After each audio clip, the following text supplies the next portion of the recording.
नमस्ते friends and students, मेरा नाम हर्ष है और इस वीडियो में मैं आपको NCERT geography class 6 chapter 3 motions of the earth explain करने की कोशिश करूंगा। So let's start. First slide में हम ये सीख लेते हैं कि अर्थ के दो प्रकार के मूवमेंट्स क्या होते हैं और उन मूवमेंट्स का इम्पैक्ट क्या पड़ता है। जैसे कि पहला जो मोशन है अर्थ का वो है रोटेशन। रोटेशन जो मोशन है वो क्या होता है, अर्थ अपने ही एक्सिस पे रोटेट करता है, मोशन करता है, उसको हम बोलते हैं रोटेशन। और रोटेशन के कारण क्या चेंजेस आते हैं, दिन और रात में चेंजेस आते हैं। अगर रोटेशन ना हो तो क्या होगा, what if rotation doesn't happen. Rotation अगर नहीं हो तो धरती के एक पार्ट में जो सन की तरफ है वहाँ पे हमेशा गर्मी रहेगी और धरती के दूसरे पार्ट में जो सन की तरफ नहीं है वहाँ पे हमेशा सर्दी रहेगी। इस कारण से क्या होगा, वह पार्ट जहाँ पे हमेशा गर्मी रह रही है वहाँ गर्मी बढ़ने के कारण एक्सट्रीम गर्मी हो जाएगी और दूसरे पार्ट में एक्सट्रीम सर्दी हो जाएगी। तो किसी भी पार्ट में लाइफ पॉसिबल नहीं होगा क्योंकि लाइफ कभी भी एक्सट्रीम क्लाइमेट में संभव नहीं हो पाता है। अर्थ का दूसरा मोशन है रिवोल्यूशन। रिवोल्यूशन क्या होता है, रिवोल्यूशन अर्थ का वो मोशन होता है जो कि सन के चारों तरफ अर्थ करता है। सन के चारों तरफ अर्थ कैसे घूमता है, तो अपने ऑर्बिट में, अर्थ की जो ऑर्बिट होती है उसी में अर्थ घूमती है और उस ऑर्बिट, वो ऑर्बिट जो प्लेन बनाता है, जिस ऑर्बिटल प्लेन में अर्थ मूव करता है उस प्लेन को हम ऑर्बिटल प्लेन बोलते हैं। तो यहाँ पे ये डेफिनेशन दी गई है, plane formed by the orbit. तो ऑर्बिट किसका, अर्थ का ऑर्बिट। अर्थ का ऑर्बिट यानी कि वो वो रास्ता जिससे अर्थ मूव करता है, वो रास्ता एक प्लेन बनाता है, उस प्लेन को हम बोलते हैं ऑर्बिटल प्लेन। जैसे कि यहाँ पे एक अर्थ का फिगर दिया गया है जो कि आप यहाँ पे देख सकते हैं, ये अर्थ है और ये अर्थ जब रिवोल्यूशन करता है तो ये एक प्लेन में रिवोल्यूशन करता है और उस प्लेन को हम ऑर्बिटल प्लेन बोलते हैं।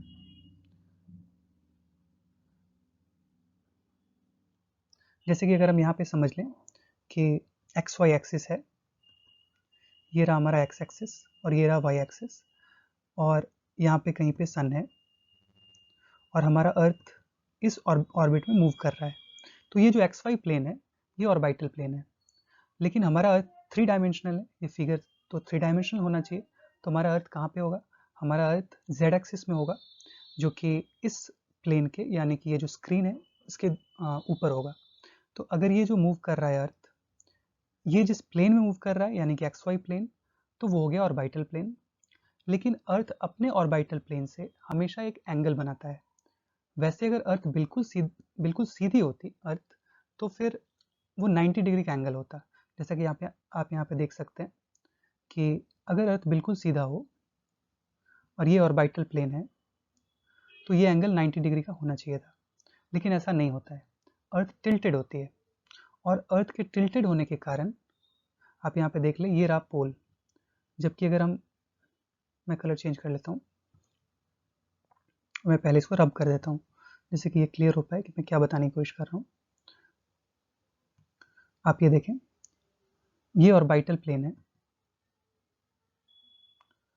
अगर हम इसको एक्स वाई मान लें और जेड एक्सिस में हमारा अर्थ है, तो वैसे तो ये 90 डिग्री फॉर्म करना चाहिए ऑर्बिटल प्लेन को अर्थ के एक्सिस से, लेकिन अर्थ का एक्सिस ऐसा नहीं होता है, अर्थ टिल्टेड होता है।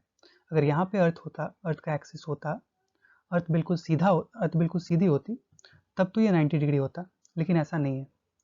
अर्थ क्या होती है, अर्थ टिल्टेड होती है। टिल्टेड होने के कारण ये देखिए आप, ये रहा एक्सिस।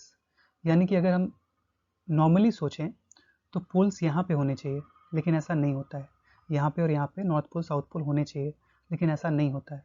तो कहाँ पे होता है पोल, तो हमारा जो पोल है वो यहाँ पे है, ये नॉर्थ पोल है और ये साउथ पोल है और ये वो लाइन है जिसको हम एक्सिस बोलते हैं।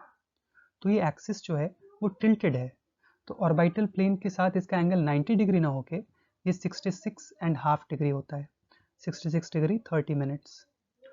तो अगर वैल्यू पूछी जाए कि एक्सिस ऑफ अर्थ कितना एंगल बनाता है ऑर्बिटल प्लेन से, तो वो 66.5 डिग्री बनाता है या फिर 66 डिग्री 30 मिनट्स, क्योंकि हाफ डिग्री 30 मिनट्स के बराबर होता है। 1 degree is equal to 60 minutes. अब हम सर्कल ऑफ इल्यूमिनेशन समझ लेते हैं क्या होता है। किसी एक समय में अगर हम देखें, किसी एक समय में अर्थ के हाफ पार्ट को ही सनलाइट मिल पाता है। जैसे अगर मान लें हम कि यहाँ पे सन है और यहाँ पे सोलर रेडिएशन इस डायरेक्शन में जा रही है, तो आप देखें यहाँ पे कि अर्थ का जो हाफ पार्ट है वही इल्यूमिनेटेड है। तो जो हाफ पार्ट जहाँ से इल्यूमिनेशन स्टार्ट होता है और जहाँ से दूसरी तरफ इल्यूमिनेशन एंड होता है, वो एक सर्किल है। इसको हम सर्किल मान सकते हैं जो अर्थ के चारों तरफ है। इस सर्किल के इस तरफ लाइट है और दूसरी तरफ लाइट नहीं है। जिस तरफ लाइट है वहाँ पे तो दिन है और जिस तरफ लाइट नहीं है वहाँ पे रात है। 12 आवर्स के बाद ये जो लाइटेड पार्ट है वो डार्क में चला जाएगा और जो डार्क पार्ट है वो लाइट में आ जाएगा। तो ऐसे ही दिन और रात होते हैं। तो एक समय में हाफ पार्ट जो होता है अर्थ का वो इल्यूमिनेटेड होता है और अदर हाफ डार्क में होता है। सर्कल ऑफ इल्यूमिनेशन क्या होता है? सर्कल ऑफ इल्यूमिनेशन वो सर्किल होता है जो कि डिवाइड करता है अर्थ को दो पार्ट में, जिसमें एक पार्ट इल्यूमिनेटेड है और दूसरे में लाइट नहीं है, दूसरा डार्क में है। तो दिन और रात को डिवाइड करने वाले सर्किल को हम सर्कल ऑफ इल्यूमिनेशन बोलते हैं। ये ग्लोब पे एक इमेजिनरी लाइन हम ड्रॉ करते हैं किसी एक समय के लिए, क्योंकि वही 12 घंटे बाद फिर चेंज हो जाता है। जो डार्क में है वो लाइट में और लाइट में जो है वो डार्क में पार्ट चला जाता है। सर्कल ऑफ इल्यूमिनेशन कभी भी एक्सिस के साथ कोइंसाइड नहीं करता है, क्योंकि जब आप देखेंगे क्योंकि अर्थ टिल्टेड है तो एक्सिस यहाँ कहीं पे है, ये रहा एक्सिस। लेकिन सर्कल ऑफ इल्यूमिनेशन कहाँ पे है? सर्कल ऑफ इल्यूमिनेशन ये रहा। तो ये दोनों मिल नहीं रहे हैं, ये दोनों अलग अलग हैं। तो circle of illumination doesn't coincide with the axis. एक रोटेशन का जो टाइम होता है अर्थ का उसको हम बोलते हैं अर्थ डे और वो 24 आवर्स के बराबर होता है। अब रोटेशन अगर ना हो तो क्या होता है ये मैं पहले आपको बता चुका हूँ कि एक साइड में दिन रह जाएगा और एक साइड में रात, और ऐसी एक्सट्रीम गर्मी और सर्दी पड़ेगी अलग अलग साइड में कि लाइफ कहीं भी पॉसिबल नहीं होगा। चैप्टर में आगे बढ़ने से पहले हम कुछ बेसिक बातें समझ लेते हैं जो हमने चैप्टर 2 में पढ़ा था। पहला है important latitudes. Equator 0 degree latitude पे होता है और इसी के बेसिस पे हम सारे लैटिट्यूड्स को डिफाइन करते हैं। पहला है ट्रॉपिक ऑफ कैंसर जो कि 23.5 डिग्री नॉर्थ में होता है। दूसरा है ट्रॉपिक ऑफ कैप्रिकॉर्न जो कि 23.5 डिग्री साउथ में होता है। यानी कि ट्रॉपिक ऑफ कैंसर और ट्रॉपिक ऑफ कैप्रिकॉर्न दोनों 23.5 डिग्री में होते हैं, लेकिन पहला नॉर्थ में होता है और दूसरा साउथ में। तीसरा है आर्कटिक सर्कल जो 66.5 डिग्री नॉर्थ में होता है। चौथा है अंटार्कटिक सर्कल जो 66.5 डिग्री साउथ में होता है। दो पोल्स होते हैं, एक नॉर्थ पोल और एक साउथ पोल। इनकी वैल्यू से ज़्यादा अभी हमको याद रखना होगा इनका पोजीशन, क्योंकि इस बेसिस पे हम बहुत कुछ समझेंगे कि सीजन्स कैसे कैसे अर्थ के डिफरेंट पार्ट्स में होते हैं। दूसरा हमें समझना है अर्थ का डायग्राम, और यहाँ पे हम देख सकते हैं कि अर्थ सन की तरफ टिल्टेड होता है। अर्थ स्ट्रेट नहीं होता है, अर्थ सन की तरफ टिल्टेड होता है, जिसके कारण से वो 66.5 डिग्री का एंगल बनाता है ऑर्बिटल प्लेन के साथ। जैसा कि हम इस डायग्राम में देख रहे हैं, ये अर्थ है और ये इसका रोटेशन एक्सिस है। इस रोटेशन एक्सिस के अलोंग अर्थ रोटेट करता है और ठीक इसी पोजीशन में अर्थ सन के चारों तरफ रिवॉल्व करता है। इसका मीनिंग ये है कि अगर हम ये मान लें कि ये रहा ऑर्बिटल ऑर्बिट ये रहा ऑर्बिट अर्थ का और ये है सन, तो अर्थ चाहे कहीं भी हो, जस्ट सपोज ये रिवॉल्व करते हुए यहाँ पे है एक पोजीशन, दूसरी पोजीशन अर्थ की यहाँ पे है, तीसरी पोजीशन अर्थ की यहाँ पे है और चौथी पोजीशन अर्थ की यहाँ पे है। वो चाहे कहीं भी हो, अर्थ हमेशा एक ही डायरेक्शन में टिल्टेड होता है। उसके टिल्टेड होने की पोजीशन चेंज नहीं होती है। यानी कि एक्सिस अगर यहाँ पे ऐसे है तो यहाँ भी ऐसे ही होगी, यहाँ भी ऐसे ही होगी और यहाँ भी ऐसे ही होगी। इसका मीनिंग ये है कि आप जब ध्यान देंगे तो ये टिल्टेड जो है उसका पोजीशन राइट की तरफ देखें झुका हुआ है, रोटेशन एक्सिस राइट की तरफ झुका हुआ है और यहाँ भी राइट की तरफ ही झुका हुआ है। तो ये अर्थ की टिल्टिंग की जो पोजीशन है वो हमेशा सेम रहती है, वो एक ही तरफ झुका होता है और सन के चारों तरफ इसी पोजीशन में रिवॉल्व करता है। अब हम समझ लें कि अर्थ के ऐसे टिल्टेड होने से सीजन्स पे क्या प्रभाव पड़ता है, क्योंकि रिवोल्यूशन का सीधा इम्पैक्ट अर्थ पे होने वाले सीजन्स पे पड़ता है। तो हम जैसे एक छोटा सा बेसिक डायग्राम से एक छोटी सी चीज़ समझ लेते हैं, जिसके बाद हम आगे डिटेल में पढ़ेंगे। जैसे हम मान लें कि यहाँ पे सन है और यहाँ पे डायग्राम में दिया हुआ है कि ये सनलाइट है जो कि इस तरफ जा रही है। अब हम देखें कि ये रहा हमारा इक्वेटर, अर्थ का इक्वेटर है ये। इक्वेटर के नॉर्थ में नॉर्दर्न हेमिस्फीयर है और साउथ में सदर्न हेमिस्फीयर है। नॉर्दर्न हेमिस्फीयर में क्या हो रहा है, यहाँ पे सनलाइट जब इधर से पड़ रही है तो इस कारण से नॉर्दर्न हेमिस्फीयर सन की तरफ झुके होने के कारण यहाँ पे लाइट ज़्यादा पड़ रही है। लाइट ज़्यादा पड़ने से हीट ज़्यादा है तो यहाँ पे गर्मी ज़्यादा होगी और लंबे दिन होंगे।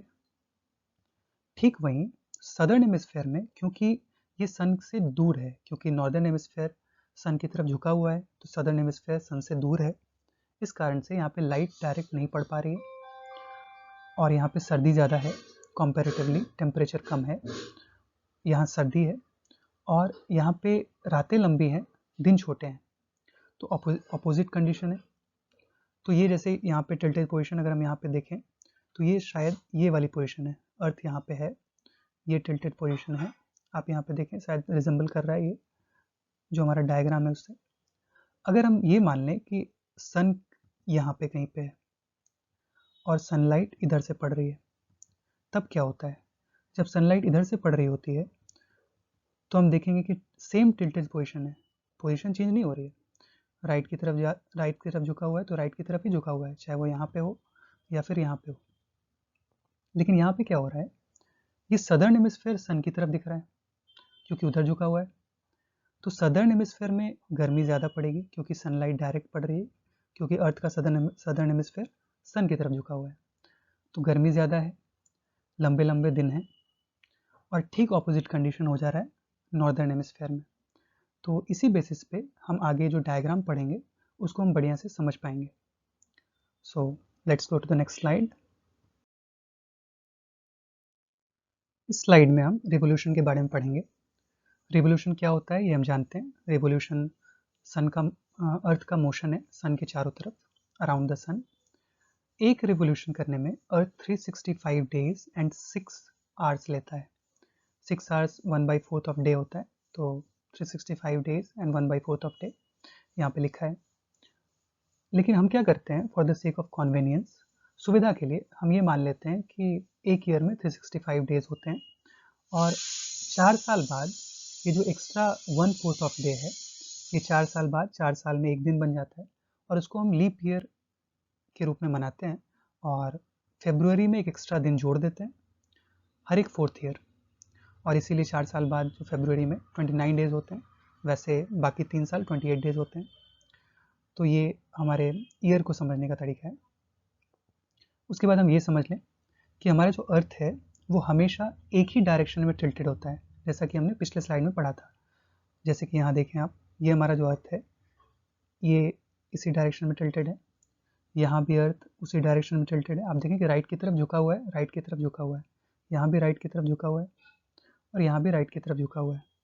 तो अर्थ का जो रोटेशन एक्सिस है, अर्थ जो टिल्टेड है वो एक ही डायरेक्शन में टिल्टेड रहता है थ्रू आउट द ऑर्बिट। इसके कारण से जो रिवोल्यूशन के कारण सीजन्स में चेंजेस आते हैं उन पे इसका प्रभाव पड़ता है। क्या प्रभाव पड़ता है ये हम अभी समझ लेते हैं। पहले तो ये हमें ध्यान में रखना होगा कि जो सीजन्स होते हैं, समर, विंटर, स्प्रिंग, ऑटम, ये सब अर्थ के पोजीशन अराउंड द सन जो होता है वो जो चेंज होता है इसके कारण से होता है। इन फ्यू वर्ड्स कहें तो केवल रिवोल्यूशन के कारण ही सन के चारों तरफ जो अर्थ रिवॉल्व करता है, केवल इसी कारण से अर्थ पे सीजन्स अलग अलग होते हैं। जैसे कि हम इस डायग्राम को पहले समझ लें। पहला, इस डायग्राम को हम समझते हैं। यहाँ पे अर्थ की टिल्टेड पोजीशन तो हमेशा सेम ही रहती है। यहाँ पे हम देखें कि सन की रे इस तरफ आ रही है और सन की रे अर्थ की तरफ आने के कारण क्या हो रहा है, ये रहा हमारे अर्थ का इक्वेटर। इक्वेटर के नॉर्थ में नॉर्दर्न हेमिस्फीयर है, इक्वेटर के साउथ में सदर्न हेमिस्फीयर है। इस पोजीशन में क्या होता है, सन की रे डायरेक्ट ट्रॉपिक ऑफ कैंसर पे पड़ रही है। ट्रॉपिक ऑफ कैंसर क्या होता है, 23.5 डिग्री नॉर्थ ऑफ इक्वेटर, जबकि वहीं सदर्न हेमिस्फीयर में ट्रॉपिक ऑफ कैप्रिकॉर्न पे या सदर्न हेमिस्फीयर में पूरी तरह से डायरेक्ट लाइट नहीं पड़ रही है। क्या हो रहा है इससे, आप जब देखेंगे कि सन की डायरेक्ट रे ट्रॉपिक ऑफ कैंसर पे पड़ रही है और नॉर्दर्न हेमिस्फीयर सन की तरफ झुका हुआ है, इस कारण से क्या होता है कि नॉर्दर्न हेमिस्फेयर में गर्मी ज़्यादा होती है, लाइट ज़्यादा होती है, लंबे लंबे दिन होते हैं, छोटी रातें होती हैं और समर सीजन होता है। तो नॉर्दर्न हेमिस्फेयर में क्या होता है, समर सीजन होता है ऐसी पोजीशन पे, और सदर्न हेमिस्फेयर में क्या होता है, विंटर सीजन होता है, ठीक ऑपोजिट। विंटर सीजन में छोटे छोटे दिन होंगे और गर्मी कम होगी, विंटर सीजन होगा। इसमें एक दिन ऐसा होता है समर सॉल्स्टाइस जिसको बोलते हैं 21 जून। इस समय क्या होता है कि सबसे लंबा दिन होता है नॉर्थर्न हेमिस्फेयर में, तो इसको हम बोलते हैं समर सॉल्स्टाइस। दूसरी बात, इस पोजीशन में जब अर्थ होता है तो नॉर्थ पोल जो है हमारा, यहाँ पे 6 मंथ्स तक लगातार डे लाइट रहती है। क्यों होता है ऐसा, ये हम समझ लें। अर्थ अपने एक्सिस पर जो रोटेट करता है, तो आप देखेंगे जैसे ये वाला पार्ट है नॉर्दर्न हेमिस्फीयर का, ये वाला पार्ट अभी दिन है और यहाँ पे अभी रात है, क्योंकि सर्कल ऑफ इल्यूमिनेशन ये रहा। तो नॉर्दर्न हेमिस्फीयर में इस पार्ट में दिन है और उसके ऑपोजिट में रात है। लेकिन जब ये रोटेट करके फिर ऑपोजिट में आएगा तो ये वाला पार्ट उस साइड चला जाएगा, रात हो जाएगी, और ये वाला पार्ट इस साइड आ जाएगा और यहाँ पे दिन हो जाएगा। लेकिन ये जो पोलर एरिया है, ये जो नॉर्थ पोल का एरिया है, ये हमेशा, क्योंकि सन की तरफ टिल्टेड है, ये हमेशा सन की तरफ झुका होता है और सनलाइट हमेशा यहाँ पहुँचती रहती है। हाँ, यहाँ पे डायरेक्ट सनलाइट नहीं पड़ती है, ये स्लैंटिंग सनरेज होते हैं, लेकिन क्योंकि हमेशा सनलाइट पहुँचती है इसलिए 6 मंथ्स तक लगातार यहाँ पे डे टाइम होता है। तो इस पोजीशन को हमें ध्यान में रखना है, और नेक्स्ट स्लाइड में हम समर सॉल्स्टाइस पढ़ेंगे तो इस बारे में बात करेंगे। अब पहले हम दूसरे डायग्राम को समझ लेते हैं। ये विंटर सॉल्स्टाइस का डायग्राम। इस डायग्राम को अगर हम देखें तो ये हमारा जो अर्थ है, यहाँ पे भी जो रोटेशन एक्सिस है वो सेम डायरेक्शन में है, क्योंकि हमेशा सेम डायरेक्शन में ही टिल्टेड होता है अर्थ। इस पोजीशन में क्या हो रहा है, सनलाइट इस साइड पड़ रही है। सनलाइट के पड़ने के कारण आप देखें कि ये रहा हमारा इक्वेटर। इक्वेटर के नीचे जो सदर्न हेमिस्फेयर है, सदर्न हेमिस्फेयर सन की तरफ है, जबकि नॉर्दर्न हेमिस्फेयर सन से दूर है। सन से दूर होने के कारण क्या हो रहा है, यहाँ पे लाइट कम पड़ रही है नॉर्दर्न हेमिस्फेयर में, जबकि सन के पास होने से सदर्न हेमिस्फेयर पे लाइट ज़्यादा पड़ रही है। स्पेशली ट्रॉपिक ऑफ कैप्रिकॉर्न जो है 23.5 डिग्री साउथ में, वहाँ पे सनलाइट डायरेक्ट पड़ रही है। सदर्न हेमिस्फेयर में गर्मी ज़्यादा पड़ रही है। सदर्न हेमिस्फेयर में डे लंबे हो रहे हैं, रातें छोटी हो रही हैं। जबकि ठीक ऑपोजिट कंडीशन है नॉर्दर्न हेमिस्फेयर में, जहाँ पे कि दिन छोटे हो रहे हैं, रातें लंबी हो रही हैं। यहाँ पे विंटर सीजन है, नॉर्दर्न हेमिस्फेयर में विंटर सीजन है, जबकि सदर्न हेमिस्फेयर में समर सीजन है। जैसे कि हमारा इंडिया नॉर्दर्न हेमिस्फेयर में है, तो दिसंबर में हमारे यहाँ ठंड पड़ रही होती है तो विंटर होता है, जबकि वहीं ऑस्ट्रेलिया जो सदर्न हेमिस्फेयर में, वहाँ गर्मी पड़ रही होती है दिसंबर के टाइम में। तो ये सीजन पे इम्पैक्ट है अर्थ के रिवोल्यूशन का भी और अर्थ के टिल्टेड होने का भी। अब ठीक जैसे समर सॉल्स्टाइस में 6 मंथ्स लगातार दिन होते थे नॉर्दर्न पोल में, वैसे ही सदर्न पोल में, साउथ पोल में यहाँ पे 6 मंथ्स लगातार दिन होंगे। क्यों होगा ऐसा, ठीक वही रीज़न है कि हमारा जो अर्थ है इस पोजीशन में सन की तरफ सदर्न पोल झुका हुआ है, और वो इस ढंग से झुका हुआ है कि सदर्न हेमिस्फेयर का ये पार्ट, जैसे यहाँ पे अभी दिन है, 12 घंटे बाद यहाँ पे रात हो जाएगा, और यहाँ पे रात है तो यहाँ पे दिन हो जाएगा। लेकिन 12 घंटे बाद भी ये साउथ पोल इस ढंग से झुका हुआ है कि सन की तरफ ही रहेगा, तो साउथ पोल में लगातार दिन ही होगा और ये 6 मंथ्स तक लगातार होगा। हाँ, क्योंकि सनलाइट डायरेक्ट नहीं पड़ रही है, इसलिए ये स्लैंटिंग सनरेज के कारण यहाँ पे ठंड तो रहेगी कंपैरेटिवली ट्रॉपिक ऑफ कैप्रिकॉर्न या फिर इक्वेटर के कंपैरिजन में, लेकिन यहाँ पे दिन हमेशा बना रहेगा। अब हम थर्ड डायग्राम को समझ लें। ये हमारा थर्ड डायग्राम है और ये फोर्थ डायग्राम है। इन दोनों डायग्राम्स को हम एक साथ समझते हैं। ये दोनों डायग्राम इक्विनॉक्स के हैं, एक 21 मार्च और एक 23 सितंबर। क्या होता है यहाँ पे, जबकि अगर हम पहले जो डायग्राम्स की बात करें तो एक में सनरे डायरेक्ट ट्रॉपिक ऑफ कैंसर पे पड़ रहा था और एक में सनरे डायरेक्ट ट्रॉपिक ऑफ कैप्रिकॉर्न पे पड़ रहा था, जबकि इन दोनों पोजीशन में सनलाइट डायरेक्ट इक्वेटर पे पड़ रहा होता है, क्योंकि आप देखें कि सन की तरफ झुका हुआ कुछ भी नहीं है, ये तो राइट साइड में झुका हुआ है लेकिन सन की तरफ सब कुछ सामने है। इस वजह से जो सनलाइट है वो डायरेक्ट पड़ती है इक्वेटर पे। इक्वेटर पे पड़ने से क्या होता है, दो डेट्स हमें पढ़ने हैं। 21 मार्च और 23 सितंबर, इन दोनों डेट्स को equal days and equal nights होते हैं। अब यहाँ पे टेम्परेचर के बेसिस पे अगर हम सीज़न की बात करें तो नॉर्दर्न हेमिस्फेयर में 21 मार्च को स्प्रिंग होता है और सदर्न में ऑटम होता है। जैसे कि हमारा इंडिया जो है वो नॉर्दर्न हेमिस्फेयर में है, तो मार्च के टाइम में हमारे यहाँ स्प्रिंग होता है, जबकि ऑस्ट्रेलिया में ऑटम होता है। अगर हम 23 सितंबर की बात करें तो नॉर्दर्न हेमिस्फेयर में, जहाँ पे हमारा इंडिया है, रशिया है, चाइना है, अमेरिका है, नॉर्दर्न हेमिस्फेयर में ऑटम है, जबकि सदर्न हेमिस्फेयर में स्प्रिंग होता है। और इन दोनों डेट्स को 21 मार्च एंड 23 सितंबर को इक्विनॉक्स होता है, यानी कि equal days and equal nights. और ऐसा क्यों हो रहा है? क्योंकि अगर आप पोल्स को देखें तो इस समय में, इस पोजीशन में आप देखें कोई भी पोल सन की तरफ टिल्टेड नहीं है, कोई भी हेमिस्फीयर सन की तरफ टिल्टेड नहीं है। सन के लिए सभी बराबर पोजीशन पे हैं। जबकि पिछले दो डायग्राम जो हमने पढ़े, यहाँ पे देखें कि नॉर्थ पोल सन की तरफ टिल्टेड था, यहाँ पे साउथ पोल सन की तरफ टिल्टेड था। तो ये पोजीशन बिल्कुल अलग है, और इसी कारण से, क्योंकि सन की तरफ कोई भी पोल टिल्टेड नहीं है, सन के लिए अर्थ स्ट्रेट दिख रहा है, तो इक्वेटर पे डायरेक्ट सनलाइट पड़ रहा है, इसी कारण से ऐसा अर्थ के साथ यहाँ पे हो रहा है। अब हम नेक्स्ट स्लाइड में डिटेल में समर सॉल्स्टाइस, विंटर सॉल्स्टाइस और इक्विनॉक्स को पढ़ेंगे। So let's move to the next slide. इस स्लाइड में हम समर सॉल्स्टाइस के बारे में पढ़ेंगे, जो कि 21 जून को पड़ता है। समर सॉल्स्टाइस में अर्थ की जो पोजीशन होती है उसके बारे में हम पढ़ते हैं। इस समय क्या होता है, जो नॉर्दर्न हेमिस्फेयर है वो सन की तरफ टिल्टेड होता है। हम जब यहाँ पे देख रहे हैं अर्थ को, तो ये अर्थ का रोटेशन एक्सिस है और ये नॉर्थ पोल है। आप देखें कि इक्वेटर से अगर हम ध्यान से देख रहे हैं, नॉर्दर्न हेमिस्फेयर सन की तरफ झुका हुआ है, जबकि सदर्न हेमिस्फेयर सन से दूर है। तो क्या हो रहा है, direct sun rays Tropic of Cancer पे पड़ रही हैं। हाँ, पोल्स पे भी सन रे तो पड़ रही हैं, लेकिन वो स्लैंटिंग पड़ रही हैं। तो ट्रॉपिक ऑफ कैंसर पे डायरेक्ट सन रेज पड़ रही हैं। इसके कारण से क्या होता है, नॉर्दर्न हेमिस्फेयर में ज़्यादा गर्मी है, मोर हीट, समर सीजन चल रहा होता है नॉर्दर्न हेमिस्फेयर में, जबकि पोल्स में कंपैरेटिवली कम गर्मी है, क्योंकि सनरेज स्लैंटिंग है। और यहाँ पे क्योंकि नॉर्थ पोल इंक्लाइंड है टुवर्ड्स सन, तो places beyond the Arctic, Arctic circle जो है हमारा, इसके जो ऊपर है, जो भी प्लेस है उसमें कॉन्टिन्यूअस 6 मंथ्स तक डे लाइट है। कैसे डे लाइट है अभी हम समझते हैं।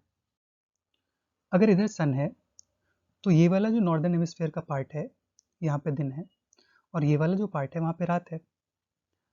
12 घंटे बाद ये जो पार्ट है ये इस साइड चला जाएगा, और ये जो पार्ट है ये इस साइड चला आएगा, क्योंकि अर्थ रोटेट करता है।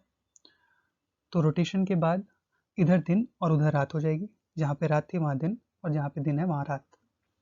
जबकि जो नॉर्थ पोल का रीजन है, ये आप देखें इस ढंग से झुका हुआ है कि हमेशा सनरेज को इस पर पड़ती रहती है।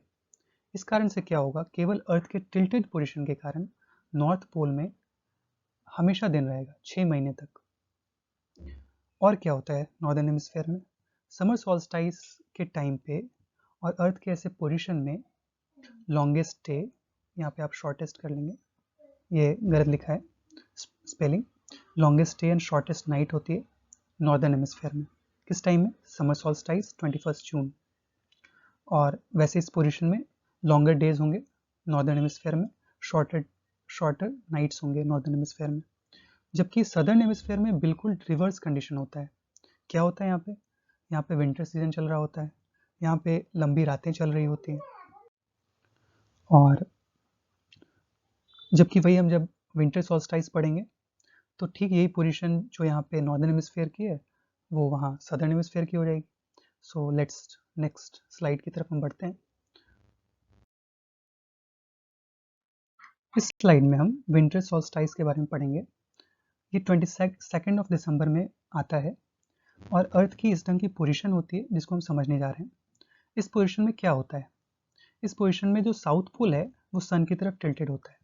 जैसे अगर हम मान लें कि सन रे इधर से पड़ रही है, तो ये जो साउथ पोल है, ये आप देख लें, ये साउथ पोल का जो रीजन है, ये सन की तरफ टिल्टेड है, जबकि नॉर्थ पोल का जो रीजन है वो सन से दूर है। इस कारण से क्या हो रहा है, इक्वेटर के साउथ में जो सदर्न हेमिस्फेयर है वो सन की तरफ झुका हुआ है और नॉर्दर्न हेमिस्फेयर सन से दूर है। अब क्या होता है, यहाँ पे ठीक वही कंडीशन होती है जो कि समर सॉल्स्टाइस में नॉर्दर्न हेमिस्फेयर की होती है। क्या होता है सदर्न हेमिस्फेयर में, सदर्न हेमिस्फेयर में direct sun rays Tropic of Capricorn पे पड़ रहे होते हैं। ये जो हमारा ट्रॉपिक ऑफ कैप्रिकॉर्न है 23.5 डिग्री साउथ में, यहाँ पे डायरेक्ट सनरेज पड़ रही होती है। इस कारण से क्या होता है, यहाँ पे ज़्यादा लाइट होता है, समर सीजन चल रहा होता है सदर्न हेमिस्फेयर में, लंबे लंबे दिन होते हैं और छोटी छोटी रातें होती हैं। सदर्न हेमिस्फेयर में एक और चीज़ होता है, जो साउथ पोल का रीजन है, जो पोलर रीजन है अंटार्कटिक सर्कल से साउथ में, इस रीजन में 6 मंथ्स तक लगातार दिन होता है। क्या रीज़न है इसका, इसका रीज़न ये है कि इस पोजीशन में जब आप देखेंगे सदर्न हेमिस्फेयर के इस पार्ट में, जैसे यहाँ पे अभी दिन दिख रहा है और यहाँ पे रात है, 12 घंटे बाद यहाँ पे रात हो जाएगी और यहाँ पे दिन हो जाएगा। लेकिन ये जो पोलर रीजन है, साउथ पोल का रीजन, यहाँ पे चाहे कुछ भी हो जाए, टाइम बदलता जाए, 6 मंथ्स तक लगातार ये सन की तरफ इस ढंग से झुका हुआ है कि सनरेज यहाँ पे पड़ेंगी ही पड़ेंगी। तो इस कारण से क्या होगा, 6 मंथ्स तक लगातार दिन रहेगा यहाँ पे।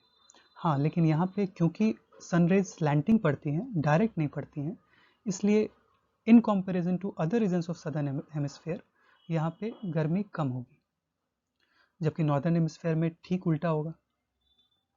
एक तो सबसे बड़ा उल्टा चीज़ ये होगा कि जैसे सदर्न हेमिस्फेयर में 6 महीने का दिन है, यहाँ पे नॉर्दर्न हेमिस्फेयर में 6 महीने की रात होगी।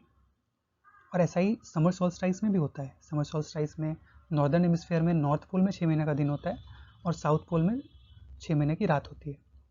तो क्या होता है विंटर सॉल्स्टाइस में, साउथ पोल में 6 महीने का दिन और नॉर्थ पोल में 6 महीने की रात। तो विंटर सॉल्स्टाइस किस दिन होता है, 22 ऑफ दिसंबर होता है।